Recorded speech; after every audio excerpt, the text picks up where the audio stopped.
I believed the five-star luxury meant safety until my doctor glanced at my file on the operating table and went pale. Under the rhythmic beeping of the monitors, she leaned close and whispered, "Call 911 quickly." In that second, I understood the truth. The man standing in the corner was not waiting for the birth of our child. He was waiting for my death. I tried to scream for help, but the drugs had already paralyzed my tongue. My name is Harper Caldwell. I am 37 years old and 39 weeks pregnant. I should have been focused on the rhythmic thrum of the fetal monitor or the contraction tightening my lower back. Instead, I was staring at the marble countertops of the Aurelia Women's Pavilion. My husband, Nolan Pierce, had insisted on this place. He stood by the window, adjusting his cufflinks, looking every inch the devoted partner he played so well in public. Nolan was a man who curated his life like a gallery exhibition. No flaws, no cracks. Just a veneer of expensive perfection that he polished until it gleamed. This is the best facility in the state. Harper, he had told me months ago. They treat birth like the miracle it is, not a medical procedure. An experience? He called it an experience. I called it a fortress. The walls were lined with silk wallpaper and the air smelled of lavender rather than rubbing alcohol. When we arrived an hour ago, I was ushered through a private entrance. There was no waiting room, no forms to fill out at a desk, just a tablet shoved into my hand by a smiling concierge who scrolled past the terms and conditions faster than my eyes could track. "Just standard liability, Mrs. Pierce," she had said. "Sign here so we can get you comfortable." I signed. I signed because my back ached and I trusted the system. I trusted Nolan. That was my first mistake. "We are seeing some elevated risk factors on the monitors," a nurse said 10 minutes later. Her voice was too calm, too rehearsed. "Dr. Ward wants to move to the surgical suite just to be safe. Standard protocol for our VIP guests." They wheeled me down a corridor that felt more like a hotel hallway than a hospital wing. Everything was moving with a terrifying, greased efficiency. I looked for Nolan. He was walking behind the gurney, typing on his phone. He did not hold my hand. In the operating room, the lights were bright but not harsh. Dr. Elena Ward was scrubbing in. I liked Dr. Ward. She was one of the reasons I agreed to switch hospitals so late in my pregnancy. She was sharp and direct, but when she stepped up to the digital chart mounted on the wall, her demeanor shattered. I watched her eyes scan the screen. She froze. Her hand went to her throat. It was not the look of a doctor seeing a complication she could fix. It was the look of a woman seeing a ghost. She turned her head slightly, her eyes darting to the corner where the nurses were preparing the instrument tray. Then she looked at me. She moved to the side of the operating table. She gripped my shoulder hard, her latex gloves pinching my skin. She leaned down until her mask brushed my ear. "Call 911 quickly," she whispered. Her voice shook. It was not a medical command. It was a plea. "What?" I tried to ask. "Bolus going in," the anesthesiologist announced from behind me. Cold fluid rushed into my IV. My tongue felt heavy instantly. I tried to lift my head to look at Nolan. He was standing in the far corner of the room. He was not looking at me. He was gripping his phone so tightly his knuckles were white. He looked like a man waiting for a confirmation text. "Patient has a DNR on file," a nurse said. Her voice sounded distant, like it was coming from underwater. "Consent updated this morning. No resuscitation measures authorized." DNR. Do not resuscitate. My heart hammered against my ribs. I had never signed that. I wanted to scream, but my throat was closing up. I fought the fog in my brain. "Clear the corridor," a voice said from the doorway. I forced my eyes open one last time. A man in a dark suit was standing at the entrance to the operating room. He wore no identification badge. He nodded at the security guard outside, who immediately engaged the magnetic locks on the double doors. "Privacy protocol initiated," the suit said. The room went silent except for the beep of the monitor. "Doctor." Ward looked at the man in the suit, then back at me with eyes full of tears she could not shed.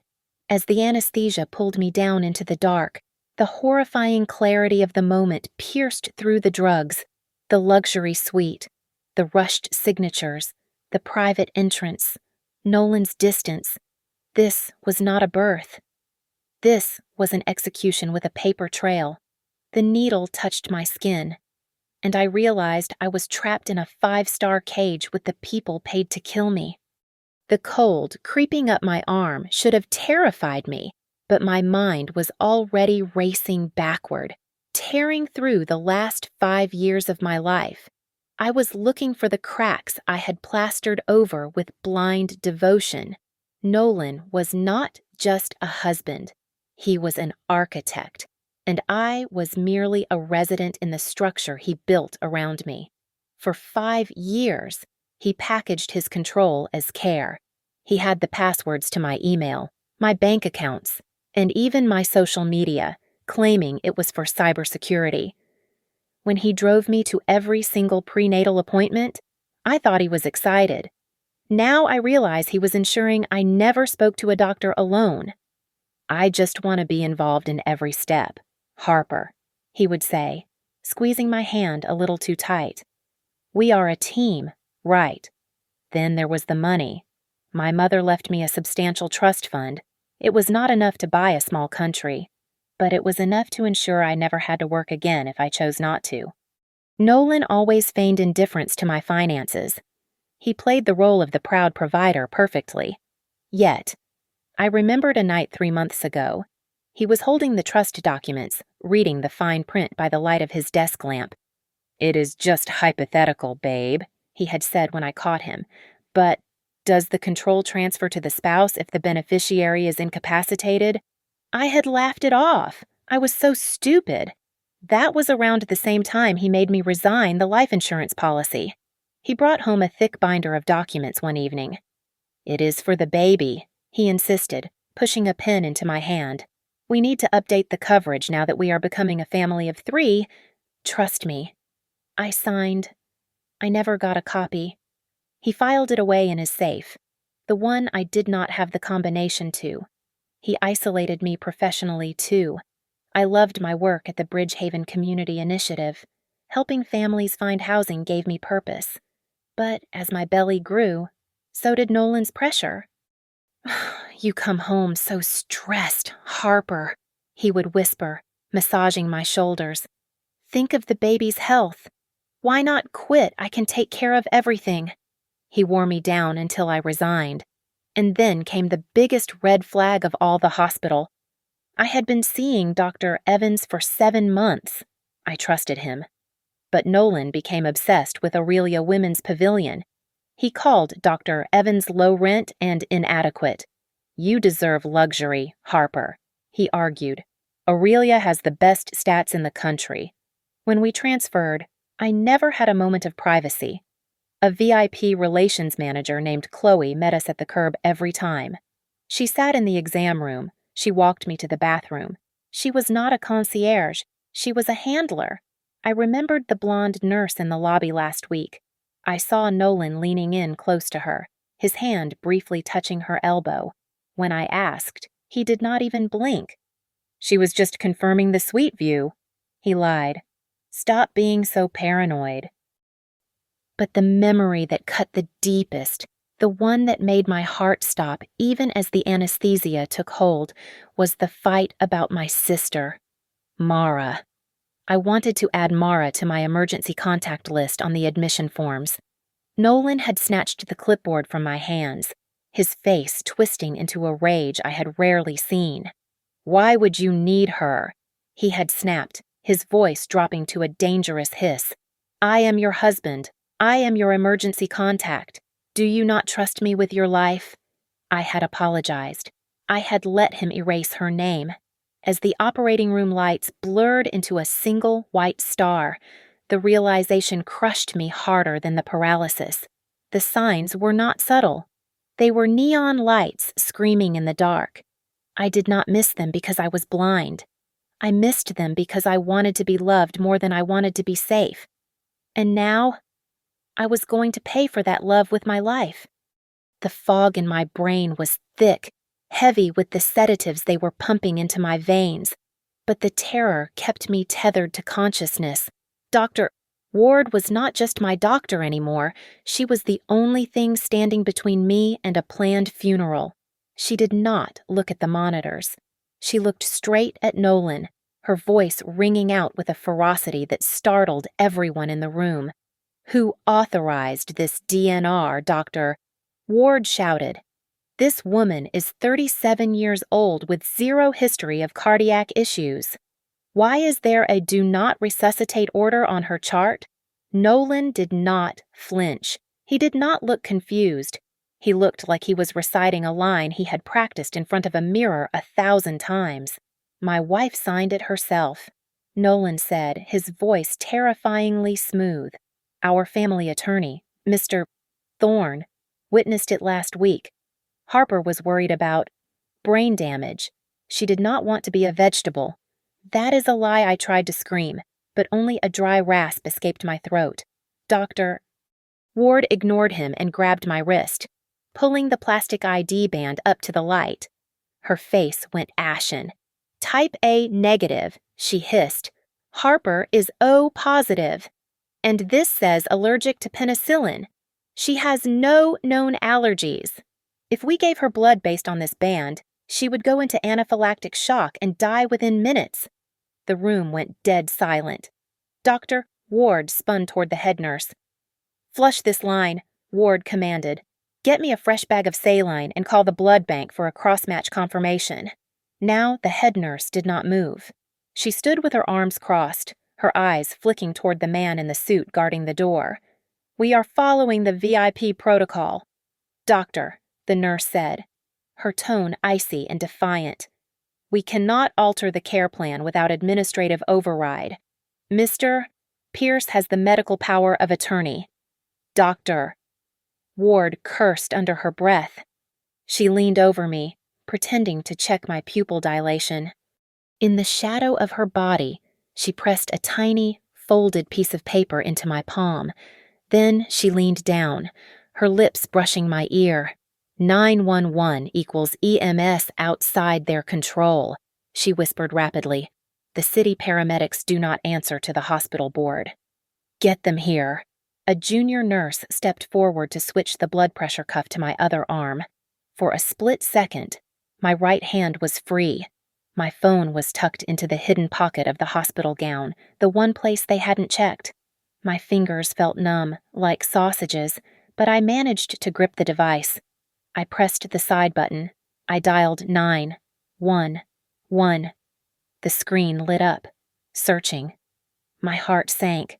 The signal bars were empty. They had a jammer. This entire suite was a dead zone. I let out a sob of pure defeat. "Doctor." Ward heard it. She saw the phone in my hand and the blank screen. She knew. Suddenly, "Doctor." Ward grabbed a heavy stainless steel instrument tray and hurled it onto the tiled floor. Clang. The sound was explosive. The head nurse jumped. The man in the suit stepped forward, distracted. "My hands are slipping, Doctor," Ward screamed, feigning a breakdown. "I need help. Get the crash cart in the chaos." She locked eyes with a young, terrified nursing student standing by the back wall. Ward jerked her head violently toward the fire exit. The girl understood. She turned and slammed her hand against the red fire alarm lever. The siren was deafening. Strobing lights filled the room. Minutes later, there was a thunderous pounding on the double doors. "Fire department. Open up immediately."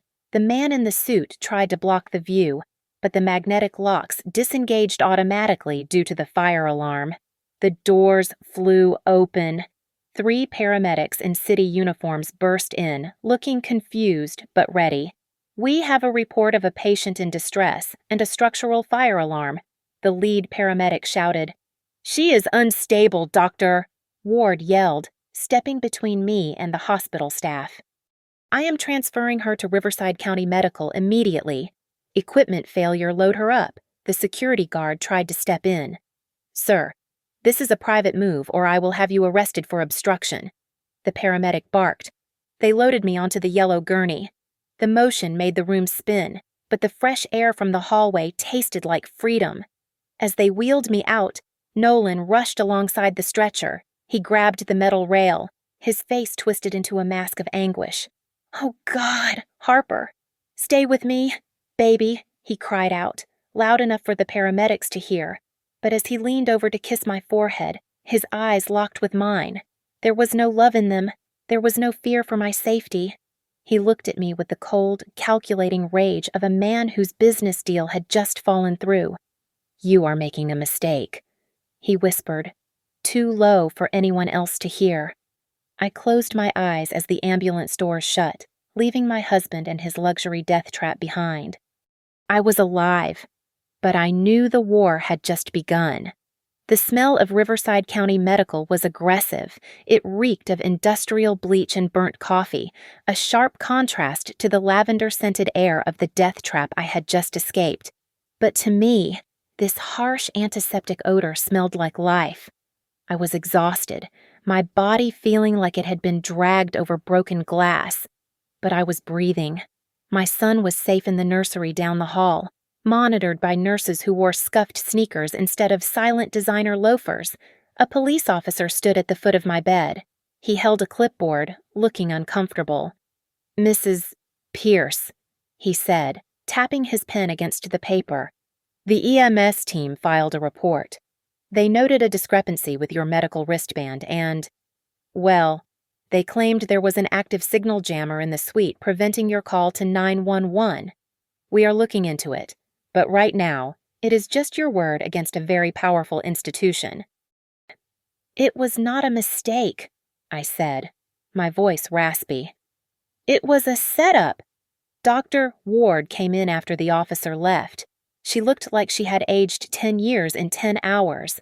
Her eyes were dark hollows, and her hands trembled slightly as she closed the door. They locked the files.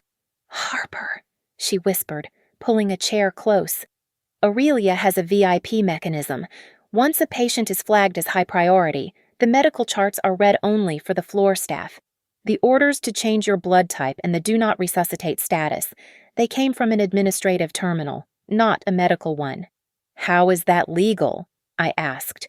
It is not, she replied grimly. But they bury it in the intake forms you signed. I demanded to see the paperwork. The hospital administrator brought me a copy of the transfer file Aurelia had reluctantly sent over. There, stapled to the back, was a document titled Supplementary Medical Authority. It was dated the day I checked in. At the bottom was my signature. I stared at the ink. It looked like my name. It had the same loop on the H and the same sharp C, but the pressure was wrong. That is not my hand, I said, tracing the line. I press hard on the downstroke. This floats. Someone traced my signature. My sister. Mara burst into the room a moment later, her eyes red from crying. She grabbed my hand and refused to let go. I tried to get in. Harper, I swear. Mara sobbed. I was in the lobby at Aurelia. The security guard had a list. He said Nolan specifically told them no visitors. He told them I was a disturbance. He said I was not family. I told him to add you, I said, cold realization settling in my gut. He erased you. I needed a lawyer, not Nolan's corporate sharks, but someone who knew how to hunt in the dark. I called an old college friend who gave me a name, June Hart. June arrived within the hour. She was small, sharp, and carried a briefcase that looked like it had seen battle. She did not offer sympathy. She offered strategy. She listened to everything: the jammer, the wrong blood type, the signature. Then she looked me dead in the eye. We can prove the negligence later, June said, but right now, you need to answer one question.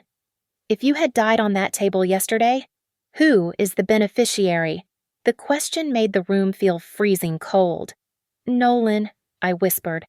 But we do not have a policy that big. Just a standard spousal one. Check again, June said. Check the accounts he thinks you do not know about. I grabbed my phone. I logged into our shared email, but this time I did not look at the inbox. I went to the archived folders, digging through the spam filter where Nolan often hid receipts he did not want me to see. There it was, a confirmation email from an investment firm called Apex Holdings. Subject policy activation confirmed, $10 million. I opened the attachment. It was a life insurance policy taken out on me 6 months ago. The premiums were being paid from an offshore account. I scrolled down to the fine print, my breath catching in my throat. Under the section for preferred care providers, there was a list of approved facilities that would expedite the payout process in case of accidental death during medical procedures. The first name on the list was Aurelia Women's Pavilion. He did not just want me dead, I said, showing the screen to June. He bought a package deal. I looked at the date on the policy. It was the same week Nolan had convinced me to leave my job. He had been planning this for half a year. Every kiss, every foot rub, every concern for the baby, it was all just him waiting for the investment to mature. "We are going to bury him," June said quietly. "No," I replied, looking at the fake signature on the hospital form. "We are going to let him think he got away with it, and then we are going to take everything." "You have to go back to him, Harper," June said, her voice low and steady as she paced the small hospital room. "If he suspects you know, he will destroy the evidence, or worse, he will finish the job." I stared at her, my hands gripping the sterile bedsheets. "You want me to live with the man who tried to kill me? I want you to survive long enough to bury him," June replied. She opened the door and signaled to a woman waiting in the hallway. "Meet Lexi Grant. She used to catch insurance fraudsters. Now she hunts predators." Lexi did not look like a private investigator. She looked like a tired librarian, but when she opened her laptop, the screen glowed with a terrifying amount of data. "Nolan is not the financial wizard he pretends to be," Lexi said, turning the screen toward me. "He is drowning. Harper! His firm is under internal investigation for embezzlement. He has moved $300,000 of client money into a personal offshore account to cover gambling debts. He needs your life insurance payout to stay out of federal prison." "He told me he was managing a merger," I said, feeling sick. "He is," Lexi corrected, "but not the kind you think." She pulled up a corporate flow chart. At the top was a logo I recognized: Sable Ridge Health. Aurelia Women's Pavilion is a subsidiary of Sable Ridge. Lexi explained. "They are a massive conglomerate known for high-end medical facilities and ironclad non-disclosure agreements. They market privacy, but they sell silence." My phone buzzed. It was a message from Dr. Ward via an encrypted app we had installed an hour ago. It was a single screenshot of my digital medical file, taken before her access was revoked. There was a red banner across the top of my chart. It did not say high risk or surgical alert. It read Silk Exit. "What does Silk Exit mean?" I asked. "It is not a medical term," June said, her face grim. "It sounds like a corporate strategy." Lexi began typing furiously. "I am running a background check on the staff." "That nurse you mentioned, the blonde one he was whispering with. Her name is Tessa Vale. Her title is Concierge Coordinator, but her work history is a graveyard. She has worked at 5 different luxury hospitals in the last 6 years. At every single one, there was a high-profile maternal death followed by a quiet settlement. She is not a nurse. Harper. She is a closer." I felt the blood drain from my face. I grabbed Nolan's iPad, which he had left in the car seat carrier when the ambulance took me away. I guessed the passcode easily. It was his own birthday. I opened his calendar for yesterday. At 7 o'clock in the evening, the exact time I was supposed to be in surgery. He had a dinner reservation at a steakhouse downtown. The attendees were listed CEO of Sable Ridge and Marcus Thorne, insurance broker. He was going to celebrate, I whispered, showing them the screen. He was going to eat steak with the men who helped him kill me while my body was still warm. June immediately drafted a preservation letter to send to Aurelia's legal department, demanding they save all surveillance footage. 10 minutes later, Dr. Ward texted again. They wiped it. Engineering claims the hallway cameras malfunctioned between 6 and 7 o'clock due to a power surge. They are cleaning the crime scene, Lexi said. We need something sticky, something they cannot delete. I have the medical power of attorney, June said, pulling out the document I had supposedly signed, the one giving Nolan the right to shut off your life support. She placed a magnifying glass over the notary stamp at the bottom of the page. Look at the date, June commanded. November 15th. So, I asked. So, June said, dropping a printed obituary onto the bed. The notary, Mr. Arthur Henderson, died of a stroke on September 12th. 2 months before he supposedly witnessed your signature, the room fell silent. The air felt heavy, charged with the electricity of the truth. This is not just fraud, I said, my voice trembling with rage. Nolan did not just hire a bad doctor. He bought a service. Sable Ridge provides the facility, Tessa Vale manages the execution, and the notary fakes the paperwork. It is a full-service murder ring for husbands who want to cash out their wives. Silk exit, Lexi murmured. A smooth way out of a marriage. I looked at the door. I knew what I had to do. I had to go home. I had to let Nolan hold me. I had to look into the eyes of a monster and smile, because now I knew exactly how to cut his throat without leaving a mark. My phone vibrated on the plastic tray table of the hospital room, a harsh buzz that cut through the silence. I picked it up, expecting a message from Mara, but the number was blocked. The text was short, brutal, and designed to paralyze me. Stop digging into Aurelia, for your child's sake. My breath hitched. I looked at my son, sleeping peacefully in the bassinet next to me. A week ago, that message would have made me delete everything and beg for forgiveness. Today, it only made my blood run cold and sharp. They had made a fatal error. They thought threatening a mother would make her retreat, but they clearly did not understand the ferocity of a woman who had already survived their kill room. I did not delete the text. I screenshot it and sent it to June. 2 hours later, June arrived with a man who looked like he was carved out of granite. Agent Ryan Cole was with the Federal Insurance Fraud Division. He did not offer empty platitudes. He looked at the text message, then at the fake notary seal June had discovered, and finally at me. This is not just a hospital, Mrs. Pierce, Agent Cole said, his voice low and gravelly. If your theory is right, this is a racketeering operation hiding behind medical scrubs, but we need them to make a move. We need them to try to buy your silence. Dr. Ward sat in the corner, looking pale. She had risked her career to come here. I went back through the archives before they locked me out, Dr. Ward said, her hands trembling as she held a cup of water. I found the term silk exit attached to 2 other files from last year. Both women were wealthy, both were healthy, and both had emergency C-sections that ended in cardiac arrest. Their husbands signed non-disclosure agreements within 24 hours of the time of death. We need to go back in, Lexi said, looking up from her laptop. They think you are scared. Let's show them you are just confused. Go back for a postpartum checkup. See who approaches you. It was a trap, and I was the bait. The next morning, I dressed in loose clothes, hiding the slim wire taped to the underside of my bra.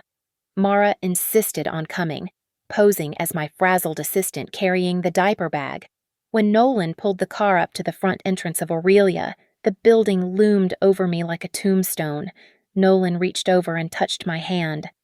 His skin felt clammy. Maybe Mara should wait in the car, Nolan suggested, his voice sickeningly sweet. I want this to be just us, Harper. I want to make sure you feel supported without outside noise. He was trying to isolate me again. It was the classic predator move. I need her, Nolan, I said, pitching my voice to sound fragile. I just feel so weak.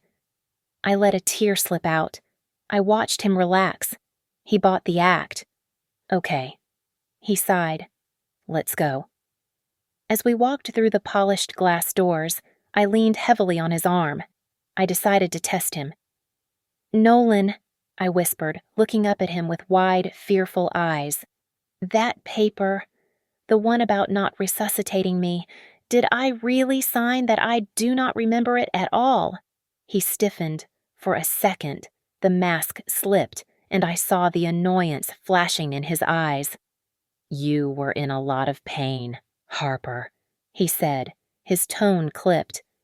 You signed it. Do not make a big deal out of it now. It is over. Got him, I thought. The wire against my chest grew warm. He had just admitted to knowledge of the forged document. We were barely in the lobby when Tessa Vale appeared. She was not wearing scrubs today. She was in a sharp navy suit that cost more than my first car. Her smile was bright, professional, and completely empty. Mrs. Pierce, we are so relieved to see you doing well, Tessa said, steering us away from the reception desk. We have prepared a private recovery suite for your consultation. It is much more comfortable than the exam rooms. She led us down a hallway I remembered too well. She ushered me into a room with plush armchairs and soft lighting. Nolan sat next to me, his hand gripping my knee possessively. We know the birth was traumatic, Tessa said, sliding a thick envelope across the mahogany table. The hospital board wants to offer a gesture of goodwill, a refund of your birthing costs, plus a stipend for your recovery, $50,000. I looked at the envelope. It was not a gift. It was a gag. And this, I asked, pointing to the document underneath the check. Standard confidentiality agreement, Tessa said smoothly, just to protect the privacy of our VIP protocols. My heart hammered against my ribs. I pretended to read the document, letting my eyes wander around the room. Tessa turned to pour water from a crystal pitcher. Nolan was busy texting. My gaze landed on a sleek side table behind Tessa's desk. There was a stack of files waiting to be filed. The one on top was bright red. The label on the spine was printed in bold, black letters, Silk Exit, Caldwell. The breath left my lungs. I was not a patient to them. I was not even a person. I was a project code, a liquidation asset. I looked at the file, then at Nolan's neck, and I realized with terrifying clarity that the man sitting next to me had not just made a mistake. He had ordered my murder from a catalog. I need to use the restroom, I said, my voice trembling. It was a performance, but the nausea churning in my stomach was real. The red folder on the side table was screaming at me, but I needed to get away from Tessa Vale's hawk-like stare to signal the team. Tessa stood up immediately, her smile tight. Of course, but please stay within the suite. We just want to protect your family from the media vultures outside. They can be so intrusive.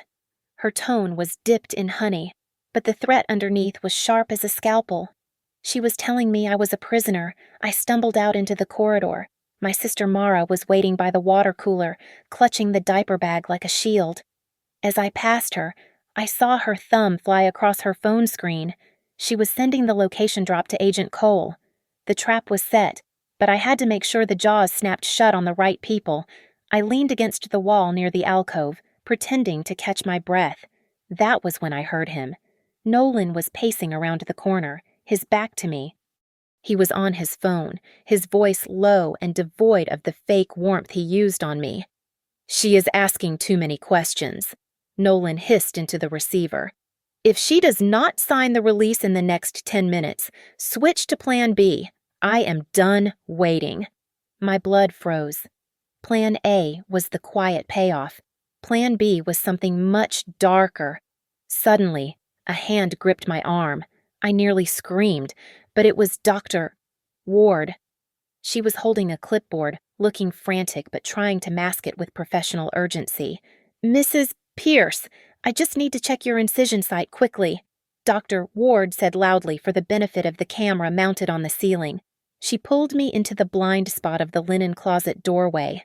Her eyes were wide with terror. "They are not going to kill you, Harper," she whispered rapidly, her breath hitching.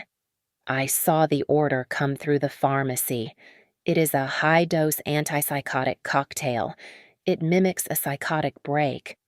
"They are going to induce a mental collapse so Nolan can file for emergency guardianship."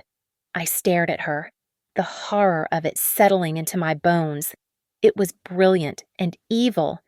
They did not need a body. They just needed me incompetent. If I was declared mentally unfit, Nolan would control the trust fund, the insurance money, and worst of all, he would have total custody of my son.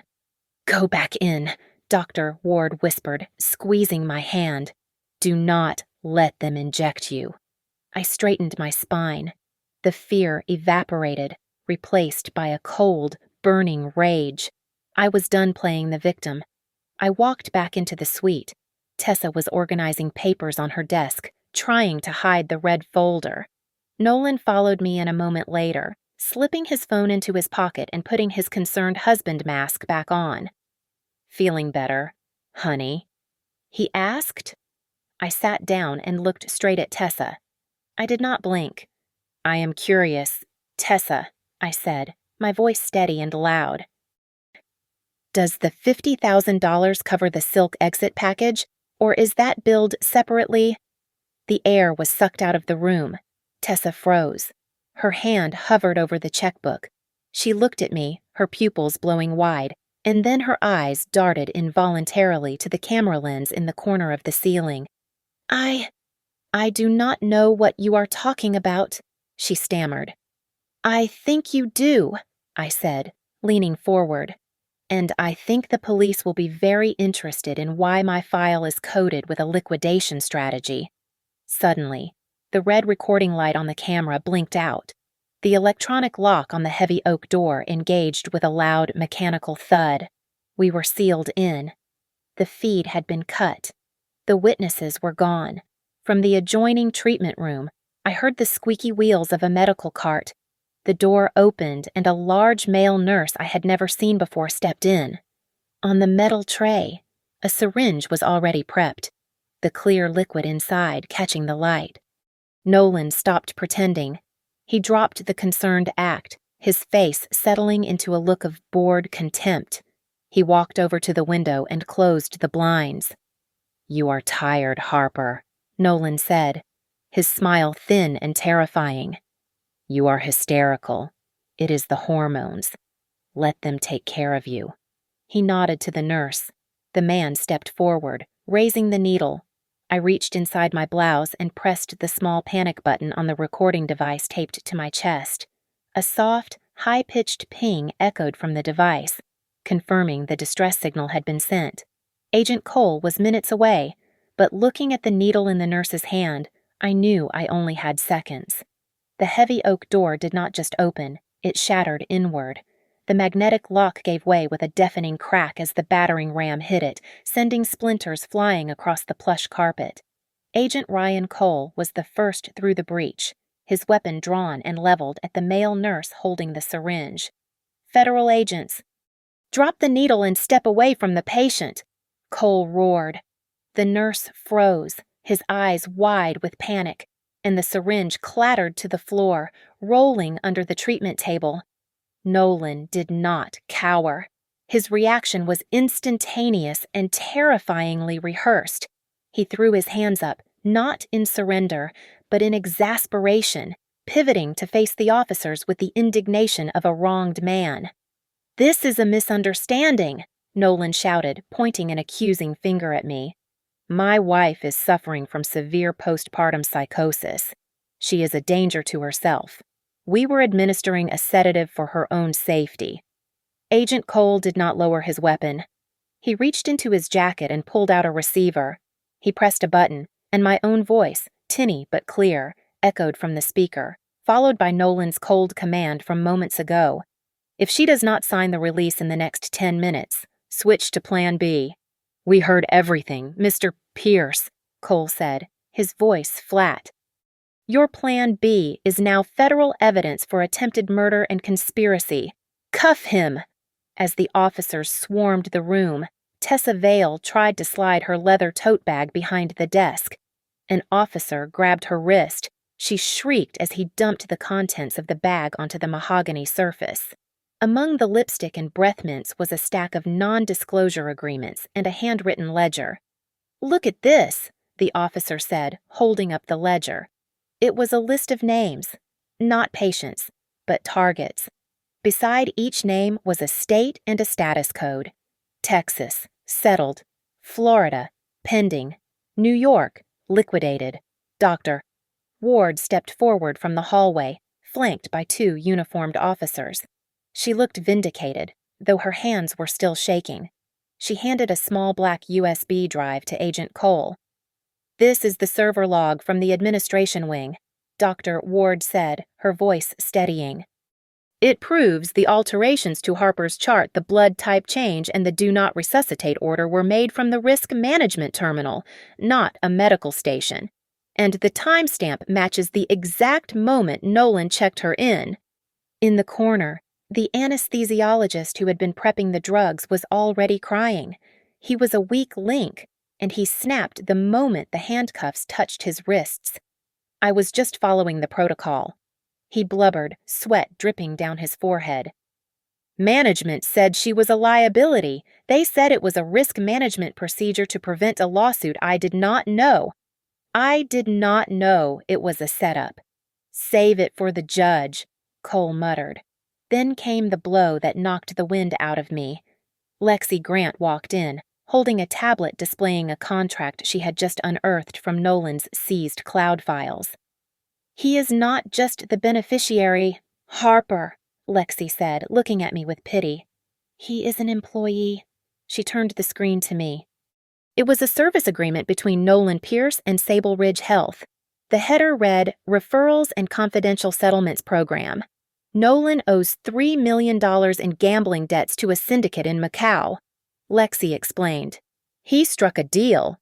He brings high-net-worth individuals, specifically women with large independent assets, into the Sable Ridge system. He delivers the victim, they handle the medical mishap, and he gets a cut of the insurance payout plus equity in the hospital to wash his debt." "You were his 3rd referral this year?" I looked at my husband. He was not looking at me. He was watching the officers bag the evidence, his jaw tight. He was not a grieving widower. He was a salesman whose deal had just been raided. Outside, the wail of sirens was joined by the chaotic noise of the press. The presence of federal agents at the city's most exclusive hospital had drawn a swarm of news vans. I could see the flashing lights reflecting off the ceiling. A spokesperson for Sable Ridge was already on the front steps. I could imagine stammering about rogue employees and isolated incidents. They hauled Nolan up.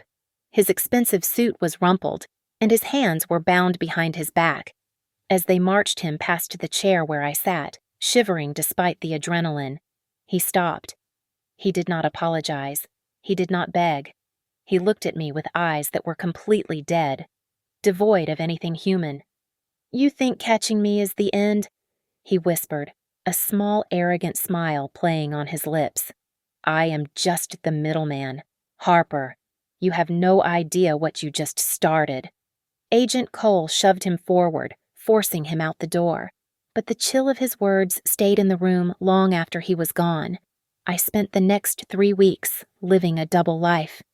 By night, I was a mother rocking my son, Leo, to sleep, counting his breaths to reassure myself he was real. By day, I was a student of my own attempted murder. June piled boxes of depositions on my dining table, and I learned to read the language of liability. I stopped crying. I started highlighting. I was no longer the victim. I was the architect of their destruction. Sable Ridge tried to suffocate the fire with cash. Their lead counsel, a man with a smile like a shark, sat in June's conference room and slid a check across the mahogany table. $20 million, he said, his voice smooth. No admission of liability. "We just want to support Mrs. Pierce and her child. We want to help you move on." I looked at the zeros. It was enough money to vanish. It was enough to buy a new identity and live in safety forever. But that was the point. They were paying for my absence. "You are not paying for my pain," I said, pushing the check back until it fell off the edge of the table. "You are buying my silence, and that is not for sale." The rejection triggered a landslide. Once the initial police report leaked to the local press, the floodgates opened. June's phone rang nonstop. Women called from across the state. They whispered stories about complications at Aurelia. They spoke of emergency C-sections that felt rushed, of husbands who took over family trusts after mysterious medical incapacitations. It was not just me.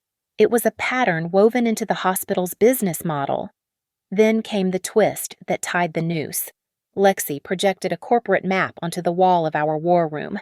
"Look at the board of directors for Sable Ridge," Lexi said, pointing to a headshot of a silver-haired man. "This is Marcus Thorne. Now, look at the executive board of Apex Holdings, the insurance company carrying your policy." It was the same man. It is a closed loop, June realized, her eyes widening. The hospital creates the death, and the insurance company approves the payout without investigation because the same people sign the checks on both ends. Nolan was just a broker bringing fresh meat into the grinder. In the preliminary hearing, Nolan tried to flip the script. His lawyer stood up, feigning deep concern. "Your Honor, Mrs.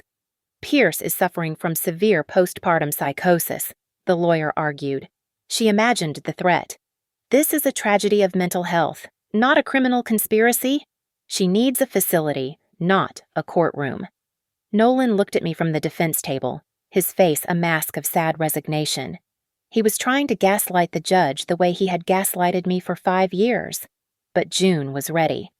She submitted the logs from the Riverside EMS team.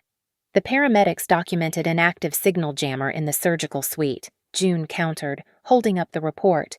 "Delusions do not block cellular frequencies." "Your Honor, hardware does." The momentum shifted when Dr. Ward took the stand. She looked small in the witness box, but her voice was clear. I stayed quiet because they threatened my medical license. "Dr. Ward confessed, looking at the jury. "I saw the coding on the charts. I saw the silk exit flags. I am sorry."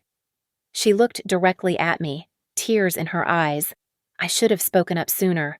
Her apology broke the dam. She was no longer a defendant. She was the whistleblower who handed us the keys to the castle. Lexi followed up with the death blow. She presented the death certificate of Arthur Henderson, the notary who had supposedly validated my power of attorney. "This man died on September 12th, Lexi told the judge, projecting the coroner's report. Yet he supposedly notarized Mr. Pierce's authority over his wife's life support on November 15th. Unless Mr. Pierce can commune with the dead, this is first-degree fraud." The judge's face turned stone cold. Nolan shifted in his seat, the arrogance finally draining out of him. The pressure cracked Aurelia's risk manager, who had been subpoenaed that morning. Under a grant of partial immunity, he defined the term that had haunted me. "Silk exit is not a medical protocol," he admitted, his voice barely a whisper. "It is a loss mitigation program. We create a legal file justifying a fatality before the patient even arrives. We make the death look inevitable on paper so the payout is clean." The courtroom erupted. The gavel banged. But I barely heard it. I was watching Nolan. He was not looking at the judge. He was looking at the exit. Back at the office, as we celebrated the successful hearing, June received an encrypted email from an anonymous server. She opened the attachment. It was a massive PDF titled "The Silk Exit Playbook." She scrolled to the bottom of the document, and her face went pale. "Harper," she said, her voice dropping, "you need to see this." I looked at the screen. There was a subsection at the very end of the manual titled "Final Cleanup." "What is it?" I asked. "It is the protocol for when the broker becomes a liability." June read, "It says here that if the husband fails to secure the asset or exposes the network, the hospital initiates a secondary containment breach." I looked at the diagram attached to the file. It showed a car accident. They are not going to let Nolan go to prison. I realized, a chill running down my spine. He knows too much. They are going to kill him before he can cut a deal. The final negotiation took place in a glass-walled conference room that smelled of expensive leather and corporate arrogance. Across the table sat the general counsel for Sable Ridge, the lead attorney for the insurance firm, and Nolan. My husband looked refreshed. He wore a crisp suit and an expression of tragic nobility, playing the role of the devoted spouse trying to manage a difficult situation. June sat beside me, her posture rigid. Agent Cole was listening from the surveillance van outside, the tiny microphone taped to the underside of the table, transmitting every word. "We are prepared to increase the settlement to $25 million, the Sable Ridge attorney said, sliding a document across the polished wood. In exchange, Mrs. Pierce agrees to a complete retraction of her previous statements and signs a permanent non-disclosure agreement regarding her care at Aurelia." I picked up the pen. I let my hand tremble. I looked at Nolan with tear-filled eyes. "I just want it to be over," I whispered, my voice breaking. "But how can I trust that Leo will be safe if I am really sick like you say?" Nolan sighed, a sound of performative patience. He reached out to cover my hand with his, and it took every ounce of my willpower not to recoil. "That is why I will handle the trust." "Harper," Nolan said soothingly, "we already have the medical incompetency petition drafted. Once the court grants me guardianship, I can legally manage the funds for you. It is the only way to protect the money from your episodes." The room went silent. The lawyers froze. Nolan did not realize what he had just done. He had just admitted on tape that the guardianship petition, a document that requires a medical diagnosis, was drafted before I had even been evaluated. He proved the premeditation. June smiled. It was a terrifying expression. "You mean this petition?" June asked, reaching into her briefcase. She did not pull out a legal motion. She pulled out a thick, bound document with a red cover. She slammed it onto the table.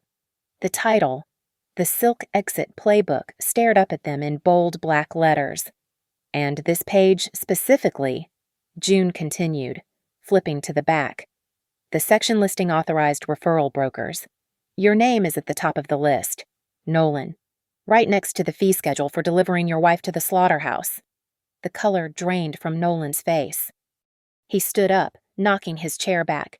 "Where did you get that?" he demanded, his voice cracking. "Federal warrant," Agent Cole announced, kicking the door open. A dozen armed agents flooded the room. The polished veneer of the corporate suite shattered instantly.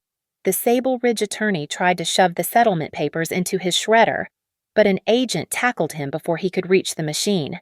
"Nolan Pierce, you are under arrest for conspiracy to commit murder, wire fraud, and racketeering," Agent Cole stated, spinning Nolan around and slamming him against the glass wall. "This is a mistake," Nolan screamed as the cuffs clicked tight. "I am a victim here. She is crazy." "Save it," Cole said. "We have the audio." The raid was synchronized and devastating. Across town, FBI teams were simultaneously breaching the server rooms at Aurelia and the executive offices of Sable Ridge. They found everything. The system was not just a few bad apples. It was a rot that went down to the foundation. They uncovered hundreds of case files coded with the same Silk Exit tag. It was an industrial-scale operation designed to liquidate women for profit. Nolan looked at me one last time as they dragged him out. His mask was gone. There was no love, no pity, not even anger. There was only the hollow, terrified look of a man who realized he had been outplayed by the very person he underestimated. In the months that followed, the empire crumbled. Sable Ridge stock plummeted to zero. The board of directors was indicted. Dr. Ward entered witness protection, her testimony becoming the cornerstone of the largest medical fraud prosecution in the history of the state. Aurelia Women's Pavilion was shuttered, its luxury suites stripped for evidence. I did not take the settlement money. I took them to trial. And when the gavel finally fell, I walked out of the courthouse with Leo in my arms, blinking in the bright sunlight. I was not just a survivor anymore. I was a force. I used the proceeds from my book rights and the civil judgment to start the Caldwell Patient Shield, a foundation dedicated to providing legal defense for victims of medical coercion and fighting non-disclosure agreements in healthcare. My revenge was not just putting Nolan in a cell, it was ensuring that the silence he tried to sell could never be bought again. Nolan chose a luxury hospital to bury me in silence, but that single "call 911" turned his trap into a siren for the whole country. Thank you so much for listening to my story. I would love to know where you are tuning in from, so please leave a comment below and share your thoughts on Nolan's punishment. If you enjoyed this story, please make sure to subscribe to Mia Revenge Stories, like this video, and hit the notification bell to help this story reach even more people.